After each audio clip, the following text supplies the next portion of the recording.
Mesdames et messieurs, bonjour. La loi américaine sur la croissance et les opportunités en Afrique, AGOA, signée en 2000, est un instrument essentiel des relations commerciales entre les États-Unis et le continent africain. Le 18e forum de ce cadre d'échange a lieu en Côte d'Ivoire et la cérémonie d'ouverture est prévue ce lundi en présence du chef de l'État Alassane Ouattara. Cette cérémonie vous sera retransmise en direct sur RTI 1. Pour en définir les contours et les enjeux, nous recevons le directeur général adjoint de l'APEXI, entendez, Association pour la promotion des exportations en Côte d'Ivoire, Gérard Amangwa. Bonjour, monsieur Amangwa. Bonjour. Avec lui, le premier conseiller à l'ambassade de Côte d'Ivoire aux États-Unis, Maes Enio. Bonjour, monsieur Maes. Bonjour. Et pour finir, M. Stéphane Akangui, qui est le directeur exécutif de la Confédération générale des entreprises de Côte d'Ivoire. Bonjour, monsieur. Bonjour, monsieur Koné. Monsieur Maes, la Côte d'Ivoire organise le 18e forum de l'AGOA. Qu'est-ce qui a valu au pays l'organisation de cette cérémonie? Merci, monsieur Koné.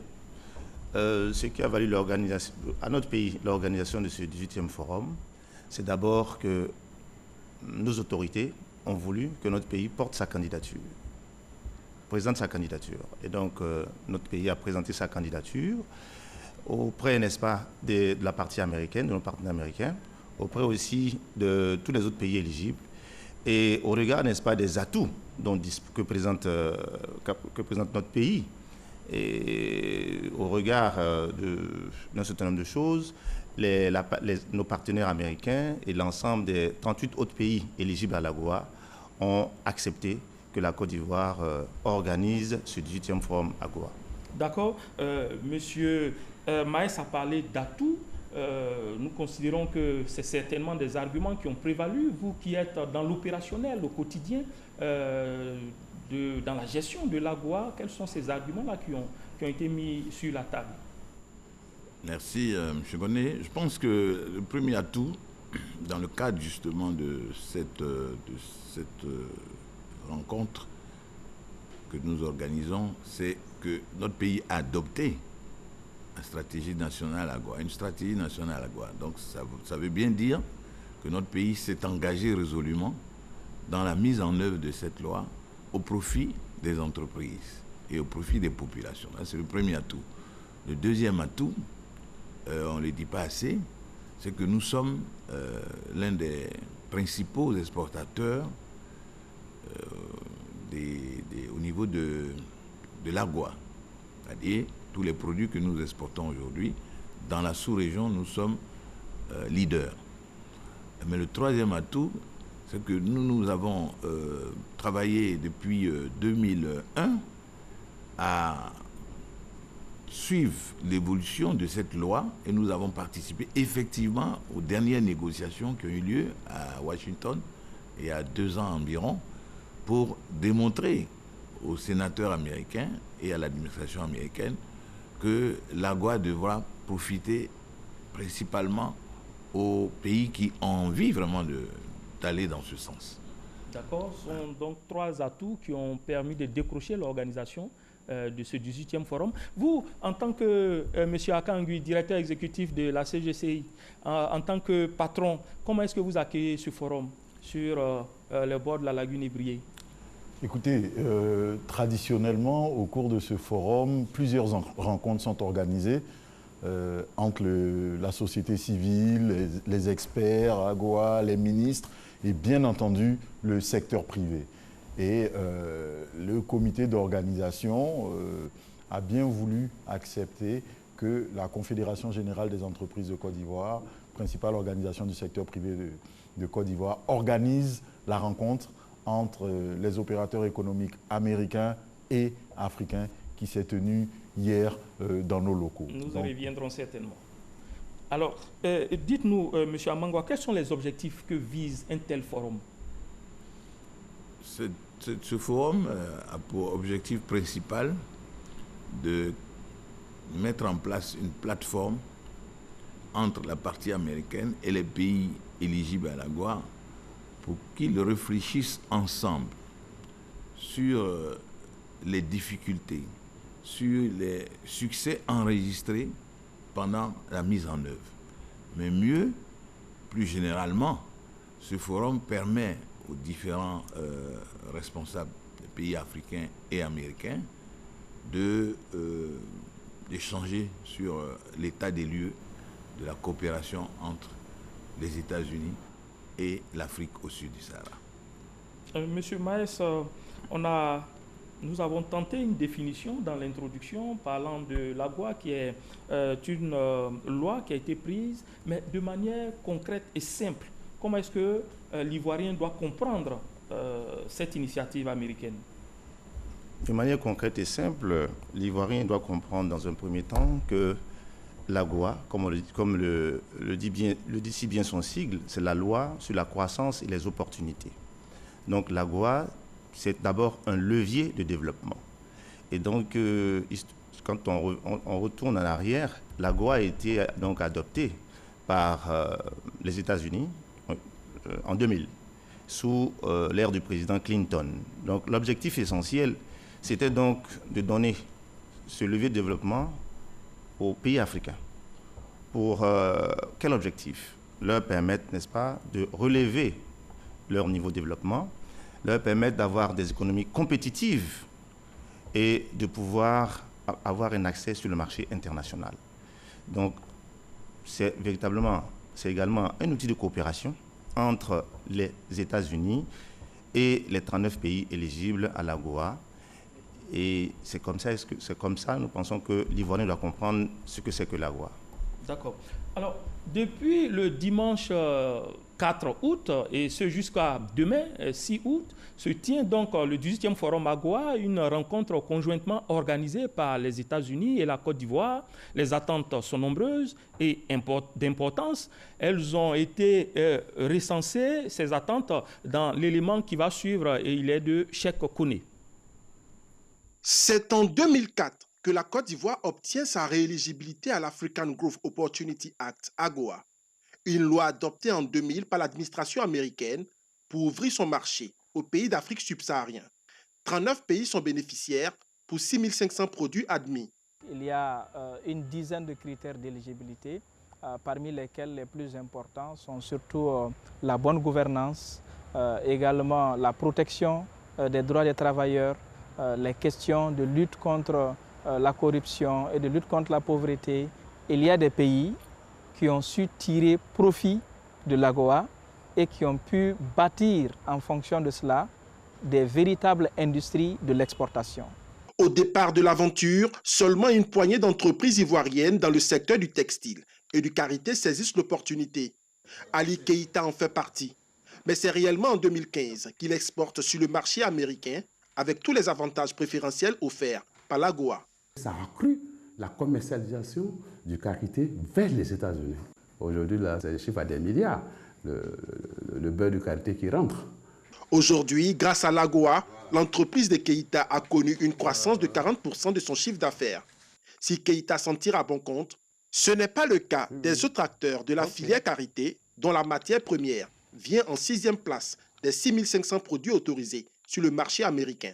Il faut une coalition au niveau de l'Afrique de l'Ouest.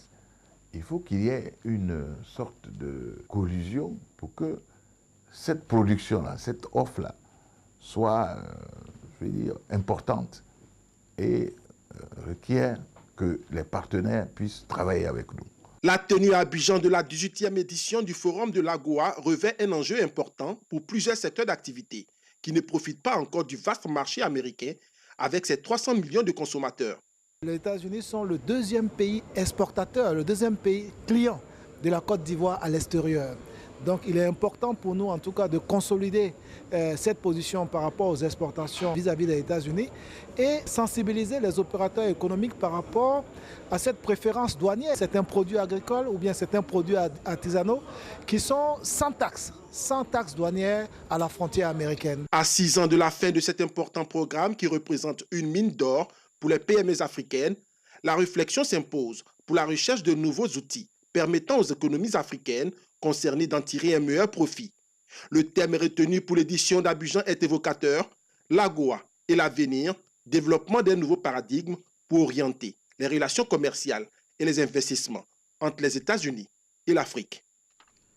Monsieur Stéphane Akangui, directeur exécutif de la Confédération générale des entreprises de Côte d'Ivoire, dans l'élément, il a été question de présenter l'AGOA comme une mine d'or. Est-ce que c'est la perception que vous avez au niveau du patronat? Oui, disons que, comme l'a dit M. Maes, il y a deux choses essentielles dans l'AGOA. La première, c'est lorsque vous êtes posé votre candidature pour être éligible, on regarde un peu votre environnement des affaires. Et donc, ça pousse l'État à faire des efforts, des réformes.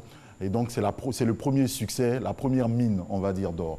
La seconde, c'est que tous les produits, en tout cas, vous avez entendu dans l'élément, à peu près 6400 produits, lorsque vous voulez les exporter vers le marché américain, vous ne payez pas de droits de douane. Ça vous donne un avantage comparatif sur les autres pays qui, eux, ne sont pas éligibles. On a entendu 39 pays éligibles, il y a plus de 180 pays dans le monde. Donc, ça vous donne un avantage sur plus de 120 ou 130 pays. Vous avez parlé d'environnement, des affaires, du climat des affaires. Est-ce qu'il faut faire un lien avec le doing business? Oui, il y a un lien. Disons que le doing business, c'est actuellement, j'allais dire, l'indicateur le plus populaire pour mesurer l'environnement des affaires. Et donc, chaque année, vous savez que les pays sont évalués et ça permet une certaine comparaison. Mais l'AGOA a ses propres critères. En fonction des centres d'intérêt des États-Unis, ils regardent peut-être certains critères que la Banque mondiale ne regarde pas forcément. Mais il y a un lien.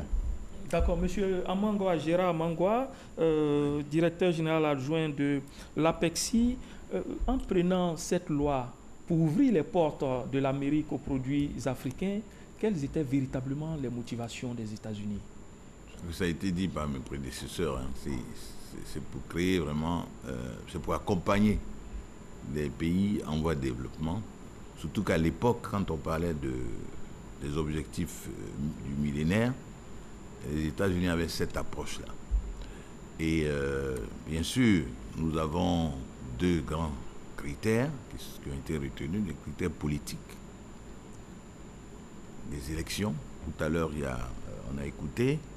La bonne gouvernance, ça englobe tout. C'est-à-dire, il y a les élections, il y a l'état de droit, il y a également tout ce qui concerne les droits, les libertés publiques. Ce qu'on peut dire aussi, c'est qu'à cette époque, pour ne pas citer de pays, il y a certains pays qui n'ont pas pu obtenir l'éligibilité parce qu'ils ne satisfaisaient pas ces critères, notamment les critères d'ordre politique. Il y a également les critères économiques. Les Américains, comme vous le savez, sont champions du libéralisme économique, donc prônent toujours le capitalisme. Donc certains pays qui sont en dehors du système capitaliste, ou qui ne rentrent pas dans ce jeu, sont automatiquement éliminés. Exclus. Exclus, si vous voulez. Et deuxièmement, il y a aussi que dans l'environnement des affaires, il y a eu des conflits dans certains pays en Afrique, des conflits d'affaires. Et les Américains toujours prônent que ces conflits-là soient résolus afin de permettre à leurs opérateurs économiques d'être sur le même levier d'échelle pour pouvoir traiter avec les opérateurs qui sont dans le même secteur. Et donc, ça, c'est vraiment ce qu'on voit. Mais aujourd'hui, la tendance est qu'il y a un certain nombre de critères qui sont convergents. Quand on parle du MCC, de l'AGOA, du doing business, par exemple dans le cadre économique. Donc tous ces critères-là se retrouvent à un moment donné. Et je pense que ça aide nos pays à aller de l'avant, à avoir justement ce levier dont on parlait tout à l'heure pour créer les conditions d'un meilleur développement. D'accord. Monsieur Maes, à vous entendre, cette loi ne profiterait qu'aux pays africains. Nous sommes, comme l'a dit Monsieur Amangwa, dans un environnement totalement libéral. On est loin de penser que ça soit de la part des États-Unis un acte philanthropique. Qu'est-ce que les États-Unis gagnent réellement dans l'AGOA? Merci, M. Koné. Question pertinente. Pourquoi les États-Unis ont d'abord adopté cette loi? Les États-Unis adoptent cette loi, ils font un choix. Et cette loi est adressée à qui? Quels en sont les bénéficiaires? C'est les un certain nombre de pays africains. Pourquoi les pays africains? Parce que les États-Unis ont décidé, n'est-ce pas, d'avoir des partenaires. Et donc, les États-Unis sont inscrits dans une espèce de vision. Et comme je le disais tantôt, la loi a été adoptée en 2000. Et pour les Américains, c'était leur façon à eux d'apporter leur aide au développement à ces partenaires africains qu'ils ont ciblés. Et donc, il fallait les aider à pénétrer le marché américain. Donc, offrir l'opportunité, offrir la possibilité à ces pays africains de permettre à leurs exportateurs d'exporter donc sur le marché américain. Cela sous-entend quoi? Cela sous-entend une entrée de fonds aux pays africains. Les pays africains bénéficiaires exportent, ont de l'argent, et cela contribue, n'est-ce pas, à relever le niveau de croissance de ces pays africains. Parce que dans l'entendement des Américains, vous savez, la loi qu'est l'AGOA n'est pas une loi indéfinie. C'est une loi qui est limitée dans le temps. Et il faut dire que cette loi courait jusqu'en 2015. Et c'est à partir de 2015 que cette loi a fait l'objet de négociations intenses pour qu'on puisse la proroger. Et donc, la loi a été prorogée de 2015 jusqu'en 2025. Donc, c'est pour dire que la loi n'est pas indéfinie. Donc, c'était que, permettez-moi de finir sur ce point pour dire... signale l'arrivée du président de la République. Juste pour dire que les Américains se sont donné un espace de temps.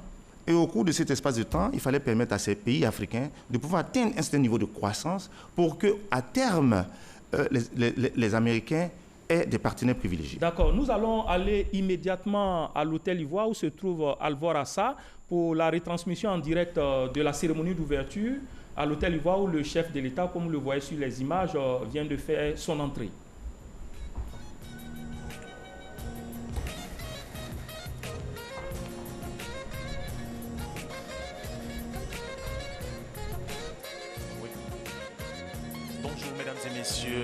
Bienvenue au 18e Forum de l'African Growth and Opportunity Act AGOA, loi sur le développement et les opportunités africaines, une loi fédérale américaine adoptée en mai 2000 par le Congrès des États-Unis d'Amérique et signée par le président William Jefferson Clinton, Bill Clinton. Le 18e Forum de l'AGOA se tient ici en Côte d'Ivoire. Il est organisé par les États-Unis d'Amérique et la Côte d'Ivoire. Il réunit de hauts représentants gouvernementaux des États-Unis d'Amérique et des 39 pays d'Afrique subsaharienne éligibles à l'AGOA afin d'examiner les moyens de renforcer la coopération économique et le commerce entre les États-Unis et l'Afrique. Les communautés économiques régionales, le secteur privé, la société civile participent également à ce forum. Le thème cette année est l'AGOA et l'avenir et développement d'un nouveau paradigme pour orienter les relations commerciales et les investissements entre les États-Unis d'Amérique et l'Afrique. Notre consultant du jour est M. Gomen Kouya Bertin. Bonjour M. Gomen Kouya et merci d'être avec nous sur RTI pour la retransmission en direct de ce grand Excellence, événement. Monsieur le Premier ministre de Côte d'Ivoire, chef du gouvernement, ministre du budget et du portefeuille de l'État. Excellence, Monsieur l'ambassadeur, représentant adjoint au commerce des États-Unis, Mesdames et Messieurs les membres du gouvernement, ministres, chefs de délégation. Excellence, Monsieur le commissaire de l'Union africaine en charge du commerce, Monsieur le ministre ivoirien du commerce, de l'industrie et de la promotion des PME, distingués invités. Ce matin, Abidjan, capitale économique de la Côte d'Ivoire, accueille la cérémonie officielle de l'édition 2019 du Forum annuel de l'AGOA. Nous en sommes à la 18e édition. Les travaux et les réflexions d'Abidjan se sont axés autour de la thématique retenue pour cette édition, l'AGOA et le futur, comment développer un nouveau paradigme commercial entre les États-Unis et l'Afrique. Avant de débuter, laissez-moi vous donner une brève lecture du programme de cette cérémonie officielle. Nous aurons d'abord 3 allocutions. Celle du ministre ivoirien du commerce, de l'industrie et de la promotion des PME. Ensuite, nous suivrons celle de l'Union africaine prononcée par le commissaire en charge du commerce et de l'industrie. Puis, nous écouterons l'allocution du représentant adjoint au commerce des États-Unis, après quoi nous assisterons à la signature de la déclaration conjointe par le représentant au commerce extérieur et le commissaire de l'Union africaine, après quoi nous allons clôturer cette cérémonie officielle par l'allocution d'ouverture de son Excellence, Monsieur le Président de la République de Côte d'Ivoire. Mesdames et Messieurs, pour vous souhaiter la bienvenue, la chaleureuse bienvenue en terre ivoirienne, je vous propose de découvrir ce groupe qui va faire une prestation de danse ivoirienne. Mesdames et Messieurs, s'ils sont prêts, découvrez Soteka.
Pour exprimer le riche patrimoine culturel de la Côte d'Ivoire. Monsieur Gomin, je vous demandais à l'instant pourquoi le choix de la Côte d'Ivoire pour organiser ce forum avant notre pays, justement, quel est le pays africain qui a organisé l'AGOA. Merci, monsieur Assa Abor. Avant la Côte d'Ivoire, il faut dire qu'en 2017, l'AGOA a été organisée par le Togo, notre frère pays de la sous-région. Il s'agit de celle du ministre ivoirien du Commerce, de l'Industrie et de la Promotion des PME. Nous recevons, mesdames et messieurs, le ministre Souleymane Dirasouba. Sous vos ovations.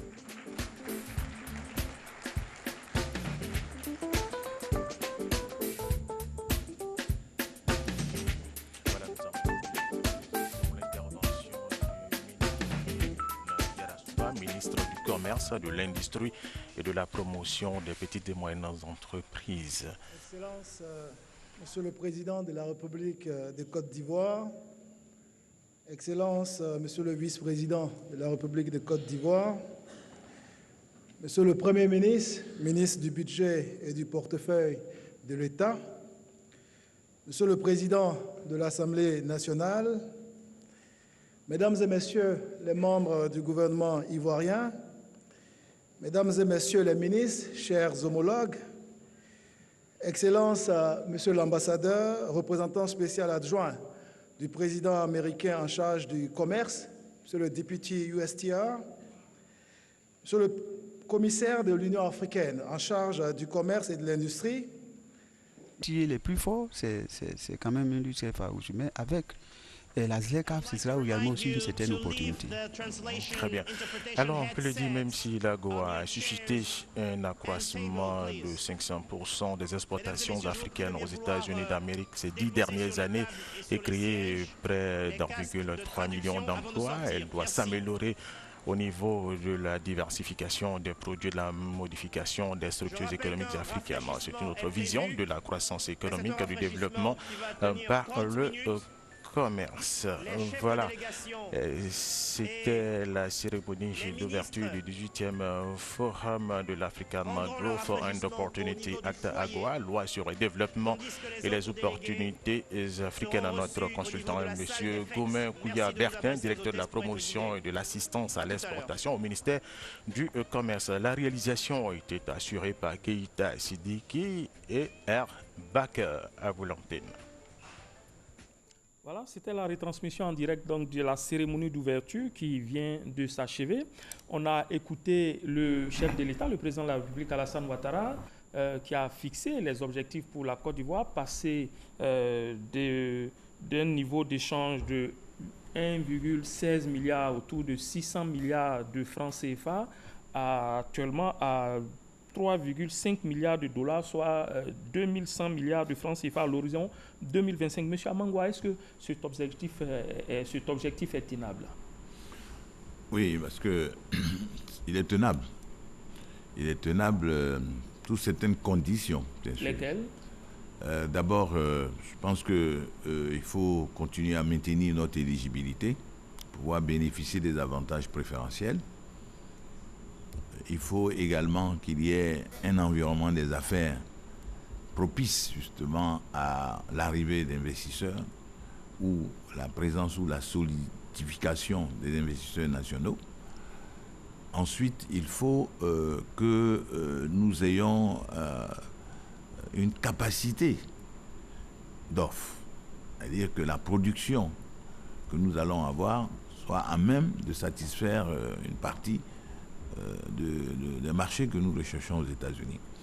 Et enfin, je crois que le président l'a dit, sur le plan de la compétitivité, il va falloir trouver des leviers technologiques ou d'innovation pour pouvoir avoir des produits à forte valeur ajoutée. D'accord. Monsieur Akangui, on a constaté que les exportations bénéficiant du régime AGOA vers les États-Unis sont essentiellement agricoles. La Côte d'Ivoire est même leader, alors qu'il y a un visa textile et habillement qui attire même les investisseurs, les investissements américains, qui n'est pas suffisamment exploité. Qu'est-ce qui explique cela?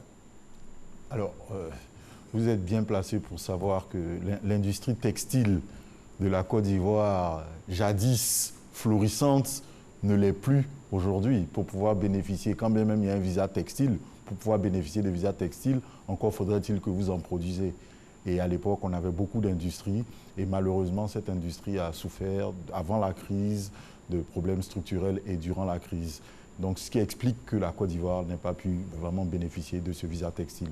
C'est vrai que le textile attire des investissements, mais si vous voyez aujourd'hui, le pays très fort en matière textile, c'est l'Éthiopie. Mais le salaire en Éthiopie il est 10 fois inférieur à celui du salaire en Côte d'Ivoire. Il y a le Lesotho aussi qui a bénéficié de cette préférence. Mais actuellement, on voit bien, par exemple, on le disait dans l'élément, qu'une des motivations des États-Unis, ce n'est pas la seule, et nous ne souhaitons pas que ce soit la seule, parce que nous souhaitons que la motivation des États-Unis, ce soit le développement des pays africains, et pas forcément la concurrence avec la Chine. Mais une des motivations est effectivement de se positionner sur l'Afrique comme les Chinois le font. Et les Chinois délocalisent beaucoup en Éthiopie en profitant d'une main-d'œuvre à très bon marché, des coûts de l'énergie à très bon marché, ce que malheureusement nous n'avons pas en Côte d'Ivoire. Monsieur l'ambassadeur Maïs Enio, il y a une question qui est en suspens. On a parlé de ce que gagnent les Africains, mais surtout, qu'est-ce que les États-Unis attendent de cette AGOA? Ce que les États-Unis attendent de cette AGOA, c'est d'abord que les États africains éligibles donc, à l'AGOA puissent tirer le maximum profit de l'AGOA. Oui, c'est une offre préférentielle. Quel profit de l'AGOA? Ce que les États-Unis tirent de l'AGOA, c'est d'abord que l'AGOA, c'est d'abord une offre. C'est une outil de coopération, mais c'est une offre gagnant-gagnant. Comme on dit, une offre win-win. Parce que les Américains nous aident en faisant en sorte que nous accédions à leur marché, mais en même temps, les Américains mobilisent leurs investisseurs pour venir investir en Afrique. Donc, de ce point de vue, les Américains aussi gagnent dans ce partenariat, parce que c'est un partenariat qui est bénéfique pour les deux parties. Et donc, aujourd'hui, vous voyez, je prends un exemple, quand vous venez à Abidjan, en Côte d'Ivoire, vous voyez que aujourd'hui, les investisseurs américains arrivent en masse en Côte d'Ivoire parce que le pays il est attractif. Et pour donner un exemple, vous voyez un peu les surfaces comme Burger King, KFC, et donc ExxonMobil. Vous avez un certain nombre d'entrepreneurs, de compagnies américaines qui viennent investir en Afrique. Donc l'AGOA constitue une véritable vitrine. Vous, au niveau de l'ambassade, qu'est-ce que vous faites concrètement? Je sais que vous organisez souvent un forum économique au sein de l'ambassade, mais en dehors de cela, quelles sont vos actions pour susciter, pour stimuler davantage les opérateurs ivoiriens à regarder du côté des États-Unis? qui est un marché assez porteur quand même. C'est la sensibilisation. Mais il faut dire d'abord que dans ce jeu, l'ambassade de Côte d'Ivoire aux États-Unis est un canal de transmission. Canal de transmission pour les autorités ivoiriennes. Parce que l'ambassade participe, n'est-ce pas, aux côtés de l'USTR, du département au commerce américain, à un certain nombre de réunions avec les pays éligibles à l'AGOA, un certain nombre de réunions. Donc il faut faire connaître les positions du gouvernement ivoirien au cours de ces forats, de ces réunions. Donc le rôle, comme vous dites, de l'ambassade auprès de la diaspora ivoirienne aux États-Unis, c'est de sensibiliser nos membres de la diaspora au fait que l'AGOA offre, c'est un système préférentiel, et les mobiliser à aller vers l'investissement, davantage d'investissement. Monsieur Amangwa, je voudrais qu'on soit pragmatique. Je suis artisan ivoirien, je suis opérateur ivoirien, je suis couturier ivoirien. J'ambitionne de vendre mes produits aux États-Unis. Quelles sont les démarches que je dois suivre? Les démarches sont simples. Hein. Il faut passer à l'APEXI d'abord. Nous avons un centre de ressources à Goa. Vous êtes situé où d'abord? Nous sommes au plateau. Oui.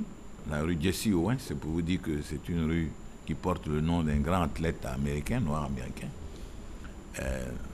Donc il faut venir à l'APEXI parce que nous avons été très impliqués depuis le début du processus d'éligibilité et nous continuons jusqu'à présent. Je crois que ce que l'ambassadeur disait, c'est qu'il faut que nos exportateurs sachent qu'il y a un marché important aux États-Unis. Il faut qu'ils sachent qu'ils ont des produits qui ont des avantages comparatifs. Vous savez, nous sommes premier producteur mondial de cacao. Nous sommes premier producteur, sinon exportateur mondial de noix de cajou brut. Nous sommes premier exportateur de noix de cola. Je peux en citer. D'ailleurs, hier, quand on était avec, n'est-ce pas, M. Akangui, lors du forum du secteur privé, nous avons présenté tous les atouts de la Côte d'Ivoire. Nous sommes, je crois, en tout cas, les 5 premiers producteurs mondiaux d'huile de palme. Donc, on a des potentialités. Maintenant, il reste que 6 ans. Qu'est-ce qu'il faut faire? C'est ça la vraie question. Et je vous retourne la question. Donc, moi, je pense que ce qu'il y a à faire pendant les 6 prochaines années, c'était dit dans la stratégie. Nous avons identifié une 50aine d'entreprises, petites, moyennes entreprises, que nous allons accompagner sur ce marché-là, pour arriver justement à cet objectif qui a été cité tout à l'heure par le président des États-Unis, le président de la République de Côte d'Ivoire. Parce que nous n'avons pas assez profité, notamment quand vous prenez les produits dérivés du cacao. Écoutez, c'est un partenariat qu'il faut aujourd'hui avec la partie américaine. Il faut un partenariat gagnant-gagnant, comme il a dit. C'est vrai, nous avons des multinationales là, mais on peut créer des entreprises qui vont dans ce sens, d'un partenariat avec d'autres entreprises américaines. Nous sommes actuellement en train de négocier avec des experts de noix de cajou aux États-Unis pour avoir des ententes d'accord pour la filière cajou. Et je pense que nous allons aboutir. Il y a également un aspect très important qu'on oublie, c'est le transport. Je crois que Stéphane Akangui en parlait au niveau du coût. Il y a une annonce qui a été faite hier pour l'ouverture d'une ligne MAX entre Abidjan et Philadelphia. Il y a également une autre ligne, puisque je peux parler de notre pavillon quand même, Air Côte d'Ivoire. Il y aura une ligne très bientôt entre Abidjan, Philadelphie et New York. Donc, ce sont des ports, tous ces 2 villes que je viens de citer. Donc, il y a aujourd'hui des possibilités d'accroître notre capital en termes de potentiel. Et je pense que nous sommes dans le bon chemin. Il y a combien de produits qui sont finalement éligibles? De produits ivoiriens, on a parlé du karité, du cacao et tout. Nous sommes entre 80 et 100. Et 100 produits. Entre 80 et 100. Et quelles sont les conditions d'éligibilité? Il faut simplement que ces produits soient transformés. Le degré d'ouvraison, comme on le dit. Il faut qu'il y ait une valeur ajoutée. Tout à l'heure, vous avez parlé des artisans. Je vais revenir là-dessus. Vous savez, on a pu faire la promotion des produits ivoiriens, des produits artisanaux. L'ambassadeur, là, il peut témoigner. Pendant 1 an et demi, nous avons pu exposer des produits d'art et artisanaux ivoiriens à Washington. Ça a permis quoi? Ça a permis d'abord de connaître l'ambassade et ça a permis de connaître le pays. Et je pense que dans le discours du président, il a si bien dit en parlant du label Côte d'Ivoire. D'accord. Monsieur Akangui, à entendre Monsieur Amangwa, les choses semblent assez aisées, mais les entreprises ivoiriennes, les petites et moyennes entreprises ivoiriennes ont quand même des difficultés à accéder au marché. Il y a des contraintes. On nous demande d'avoir un agent aux États-Unis. La langue aussi est une barrière. Il y a d'autres conditions. Comment est-ce que vous appréciez la question à votre niveau, au niveau de la Confédération générale des entreprises de Côte d'Ivoire? Il est vrai que lorsqu'on est issu d'un pays francophone et qu'on s'attaque à un marché de 350 millions d'anglophones, c'est une barrière. Mais on le sait dès le début. Je veux dire, c'est connu de tout le monde que les États-Unis est un pays anglophone. Donc ça ne doit pas créer un problème. Je pense que ce qui arrive, c'est que souvent les PME n'ont pas la capacité pour répondre à la demande américaine. Lorsque les Américains viennent chercher des marchandises ici, c'est par coût de dizaines de conteneurs par mois. Ce n'est pas un conteneur par an.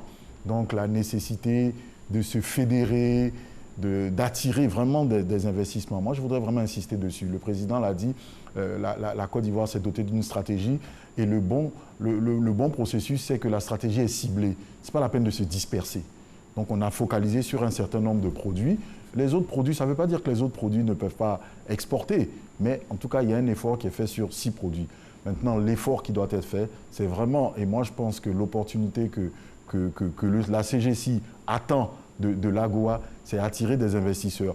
Non pas des investisseurs qui viennent créer forcément des usines ou s'implanter ici, mais des investisseurs qui viennent en partenariat avec des entrepreneurs ivoiriens, aider les entrepreneurs ivoiriens à développer leur business avec leur culture de l'entrepreneuriat. Là, la CGC accueille avec vraiment beaucoup d'intérêt, d'autant qu'on connaît un peu les problèmes de financement que certaines entreprises ont en Côte d'Ivoire.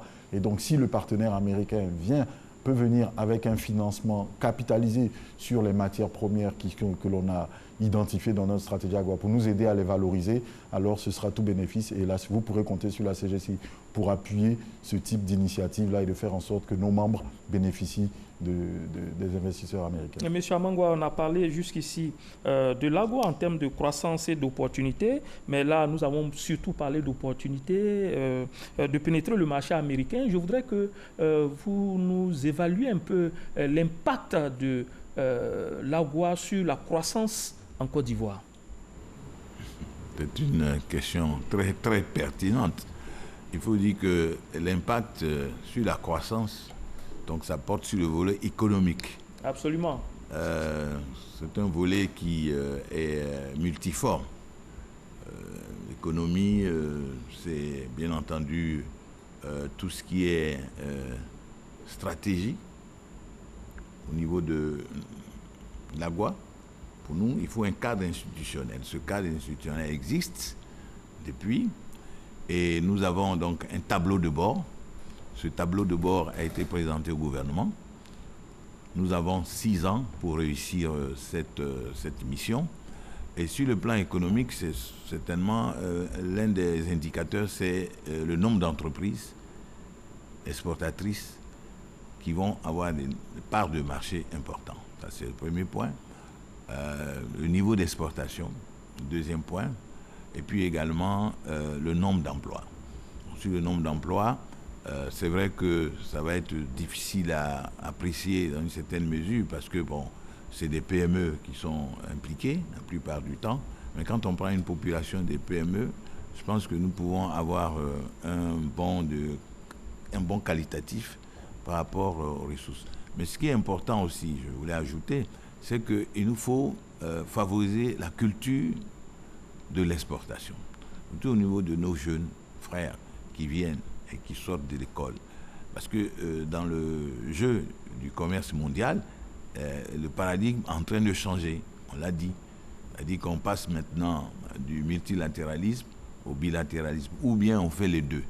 Donc aujourd'hui, des pays seront ciblés pour certaines économies dans le monde, et ces pays-là seront dans le radar des investisseurs. D'accord. Il faut que la Côte d'Ivoire soit parmi ces pays-là. Monsieur Maes, l'ambassade va-t-elle toujours continuer à soutenir les opérateurs, à faciliter leur accès au marché?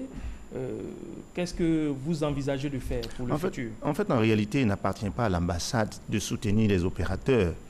L'ambassade n'a pas cette fonction. L'ambassade n'a pas cette fonction parce que, en fait, nous sommes dans un système. Elle n'a pas un rôle de facilitateur? On a un rôle de facilitateur au plan institutionnel.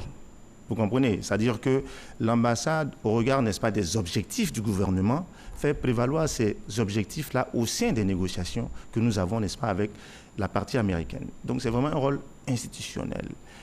On peut également sensibiliser. Quand vous dites on facilite, effectivement, nous avons des exportateurs qui arrivent, c'est normal, ils viennent pour investir aux États-Unis.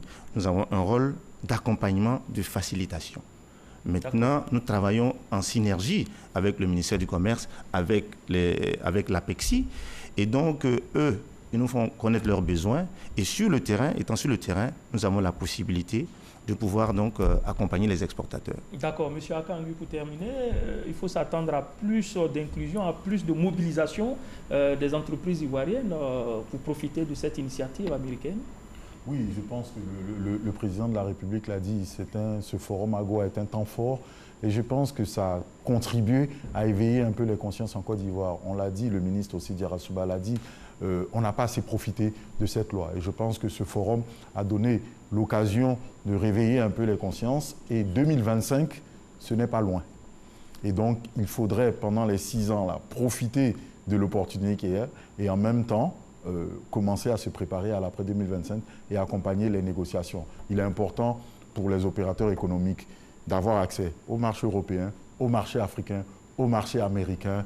Nous sommes preneurs de facilités d'exportation. D'accord, 2025, ce n'est pas loin, ça n'est fini pour ce temps d'antenne consacré à la cérémonie officielle d'ouverture du forum de l'AGOA. Merci à vous, à nos consultants, Gérard Mangwa, directeur général adjoint de l'APEXI, le premier conseiller de l'ambassade de Côte d'Ivoire aux États-Unis, l'ambassadeur Maes Enyo, et le directeur exécutif de la Confédération générale des entreprises de Côte d'Ivoire, Stéphane Akangui. Nous pensons vous avoir suffisamment informé sur cette loi américaine qui favorise les exportations et donc la croissance. Merci à vous de nous avoir suivis. Restez tout simplement sur la chaîne qui rassemble.